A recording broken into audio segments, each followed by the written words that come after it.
प्रश्नावली 6.3 का question number 7वां इसमें दिया हुआ है। कह रहा है इसमें आकृति में त्रिभुज ABC के शीर्ष लंब AD और CE परस्पर बिंदु P पर प्रतिच्छेद करते हैं, तो दर्शाइए कि त्रिभुज AEP समरूप है त्रिभुज ADB के। क्वेश्चन नंबर 7वें का इसमें कहने का अर्थ है कि त्रिभुज AEP यानी क्या दिया है, त्रिभुज दिया है AEP, यह जो त्रिभुज दिया हुआ है वह समरूप है किसके, त्रिभुज ADB के, यानी किसके, त्रिभुज A ठीक D और B के। यह जो त्रिभुज दिया हुआ है इसके समरूप है, यही क्या करना है हमको इसमें सिद्ध करना है। ठीक है, तो चलिए हम लोग क्या करते हैं, इसको सिद्ध करते हैं। ठीक है, इसके लिए सबसे पहले हम लोग यहाँ पे हल लिखेंगे। ठीक है, और हल लिखने के बाद से यहाँ पे लिखेंगे चूंकि त्रिभुज AEP और ठीक है और त्रिभुज ADB में, ठीक है, क्या लिखेंगे इसमें, त्रिभुज AEP यानी यह जो त्रिभुज दिया हुआ है AEP इसमें, ठीक है, और इसके बाद किसमें, त्रिभुज ADB में, यानी AD और B, यह जो त्रिभुज दिया हुआ है इसको हम लोग हल करेंगे। ठीक है, यानी क्या हल करेंगे कि यह जो हमारा त्रिभुज है दोनों वह समरूप है या नहीं है। ठीक है, तो देखिए इसमें त्रिभुज AEP में यानी AEP में यह जो यहाँ पे कोण E दिया हुआ है यह कितने अंश का है, 90 अंश का है, इसलिए कि C और E यह जो रेखा है वह किस पे लंब है, AB रेखा पे लंब है, इसीलिए यहाँ पे E जो होगा वह कितने अंश का हो जाएगा, 90 अंश का हो जाएगा। तो इसीलिए यहाँ पे क्या लिखेंगे, कोण E बराबर क्या लिखेंगे इसमें, यानी यहाँ पे क्या दिया है C और B, यह जो रेखा है इस पे A और D लंब है, तो इसीलिए यहाँ पे क्या हो जाएगा, कोण D भी 90 अंश का हो जाएगा। ठीक है, इसलिए यहाँ पे क्या लिखेंगे, कोण E बराबर क्या लिख देंगे, कोण D लिख देंगे। ठीक है, यानी क्या लिखेंगे, कोण E बराबर कोण D लिख देंगे, कितना होगा, यानी 90 अंश का होगा। ठीक है, अब इसके बाद देखिए त्रिभुज AEP में यानी इस त्रिभुज में, ठीक है, और इसके बाद क्या दिया है, त्रिभुज ADB में यानी इसमें, इस दोनों में क्या कॉमन है, कोण A जो है वह कॉमन है, मतलब उभयनिष्ठ है, इसीलिए यहाँ पे क्या हो जाएगा, कोण A बराबर कोण A हो जाएगा, और यहाँ पे कोष्ठ में लिख देंगे उभयनिष्ठ लिख देंगे, क्या लिख देंगे इसमें, उभयनिष्ठ लिख देंगे।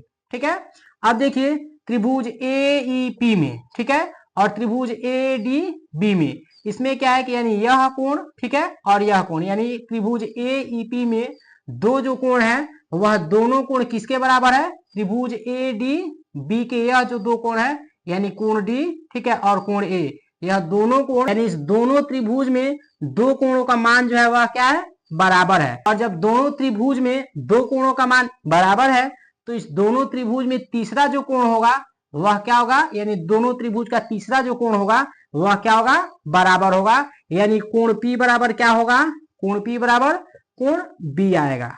ठीक है, यानी यहाँ पे कहने का अर्थ है कि यानी सब यानी त्रिभुज AEP यह जो त्रिभुज दिया हुआ है और त्रिभुज ADB जो दिया हुआ है, इस दोनों त्रिभुज में दो कोणों का मान बराबर आया हुआ है, तो तीसरा कोण भी क्या होगा, दोनों त्रिभुजों का बराबर होगा, इसीलिए यह जो त्रिभुज होगा वह क्या लिखेंगे, AAA समरूपता कसौटी से, क्या लिखेंगे, समरूपता कसौटी से क्या होंगे, यानी समरूप होंगे, कौन, त्रिभुज AEP, ठीक है, समरूप होगा त्रिभुज ADB के। ठीक है, और यही क्या हो जाएगा, हमारा आंसर हो जाएगा।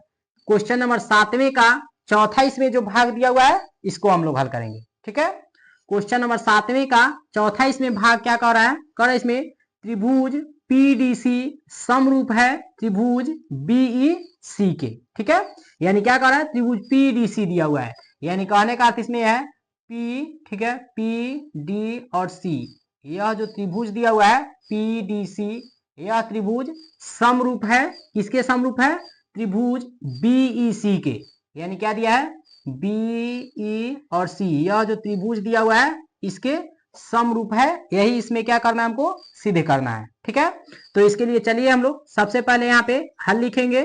ठीक है, और हल लिखने के बाद से यहाँ पे लिखेंगे चूंकि त्रिभुज PDC और, ठीक है, और त्रिभुज BEC में, ठीक है, क्या लिखेंगे यहाँ पे, लिखेंगे कोण ई बराबर, यानी कोण ई बराबर क्या हो जाएगा, कोण डी हो जाएगा। कितना हो जाएगा, 90 अंश। क्यों हो जाएगा, इसलिए कि ई और सी यह जो रेखा है, ठीक है, वह ए और बी पर क्या है, यानी लंब है। इसीलिए यहाँ पे कितने अंश का कोण बनेगा, 90 अंश का। इसलिए कोण ई बराबर कितना हो जाएगा, 90 अंश।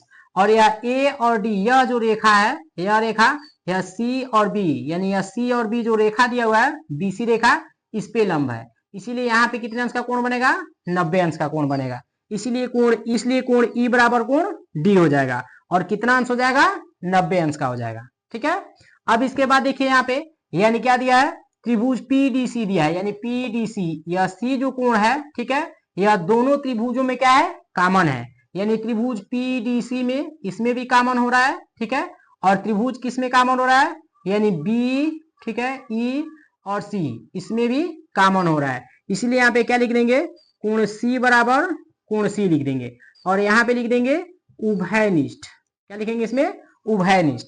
ठीक है, अब देखिए दोनों त्रिभुजों में, दोनों त्रिभुज के दो कोण जो है वह क्या है, आपस में बराबर है। और जब इस दोनों त्रिभुज के दोनों कोण आपस में बराबर हैं, तो तीसरा कोण भी क्या होगा, दोनों त्रिभुजों का तीसरा कोण भी आपस में बराबर होगा। इसलिए यह त्रिभुज जो होगा, यानी ए समरूपता कसौटी से, क्या लिखेंगे, ए समरूपता कसौटी से, ठीक है, त्रिभुज पीडीसी समरूप होंगे त्रिभुज बीईसी के। ठीक है, और यही क्या हो जाएगा, हमारा आंसर हो जाएगा।